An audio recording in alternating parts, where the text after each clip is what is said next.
முன்னாடி ஏந்திரிச்சு வந்துட்டியே, இதுக்கு என்ன அர்த்தம்? இந்த கல்யாணத்துல எனக்கு இஷ்டம் இல்லன்னு அர்த்தம். ஏன் இஷ்டம் இல்ல? ஏனா ஐஏஎஸ் படிச்சிருக்கிற ஏன் ஸ்டேட்டஸ் எங்க? ஆஃப்டர் ஆல் பிஎஸ்சி படிச்சிருக்கிற ஓ ஸ்டேட்டஸ் எங்க? ஏமா ஸ்டேட்டஸ் பார்க்க இதுவா நேரம்? உங்க கௌரவ பிரச்சனைல அனாவசியமா கல்யாணத்தை நிறுத்தாதீங்க. அதெல்லாம் பார்க்க முடியாதுங்க.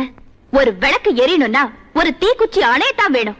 தீக்குச்சி அணையதேன்னு அனுதாபப்பட்டா அப்புறம் ஆயுசுக்கும் இருட்டுலதான் நிக்கணும். கல்யாணத்துக்கு இஷ்டம் இல்லனா அப்புறம் எதுக்கு நீ சம்மதிச்ச? எதுக்கா?